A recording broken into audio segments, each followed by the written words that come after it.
Pemirsa, gara-gara belum melunasi hutangnya, seorang anak di Ponorogo, Jawa Timur, tega merobohkan rumah orang tuanya sendiri.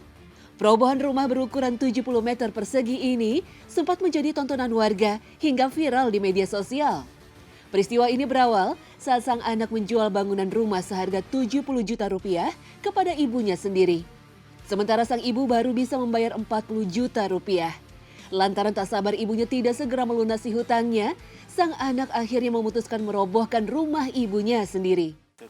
Itu mintanya saudara Kalam itu diberi cash karena saudaranya itu masih punya uang 40 juta dikasih selang berapa hari atau minggu nanti mau ditutup kembali, tapi Pak Kalamnya tidak sabar untuk menunggu, akhirnya rumah dirobohkan seperti ini.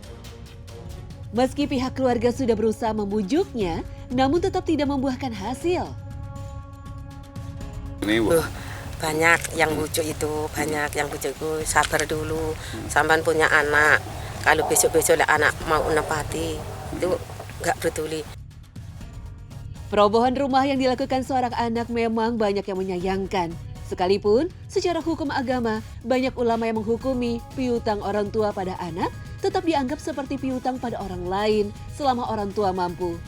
Namun persoalannya bukan hanya pada masalah hak anak saja, tapi ini masalah orang tua yang telah mendedikasikan hidupnya membesarkan anak-anaknya. Artinya, anak juga punya kewajiban menghormati dan berbakti kepada orang tua. Allah Subhanahu wa Ta'ala berfirman, "Dan Tuhanmu telah memerintahkan supaya kamu jangan menyembah selain Dia, dan hendaklah kamu berbuat baik pada ibu bapamu dengan sebaik-baiknya." Jika salah seorang di antara keduanya atau kedua-duanya sampai berumur lanjut dalam pemeliharaanmu, maka sekali-kali janganlah kamu mengatakan kepada keduanya perkataan "ah", dan janganlah kamu membentak mereka dan ucapkanlah kepada mereka perkataan yang mulia. Quran Surah Al-Isra ayat 23. Oleh karena itu, dalam prakteknya, kasus hutang piutang antara anak dengan orang tua sebaiknya dapat ditangani dengan asas kekeluargaan dan mempertimbangkan budaya yang berlaku dalam sebuah keluarga. Rasanya sangat tidak elok jika seorang anak memberi hutang kepada orang tua yang sejak awal hidupnya didedikasikan untuk membesarkan dan menyukseskan anaknya. Tak heran jika Rasulullah Shallallahu Alaihi Wasallam bersabda dalam salah satu hadisnya, seorang lelaki mendatangi Nabi lalu berkata, "Wahai Rasulullah, aku memilih harta dan anak, sedangkan orang tuaku membutuhkan hartaku." Rasulullah lalu bersabda, "Dirimu dan hartamu milik orang tuamu. Sungguh anak-anak kalian itu termasuk yang paling baik dari usaha kalian. Maka makanlah dari hasil kerja anak-anak kalian." Hadis riwayat Baihaqi. Orang tua adalah orang yang menjadi sebab keberadaan anak terlahir di dunia. Prosesnya pun tidak mudah hingga anak dewasa.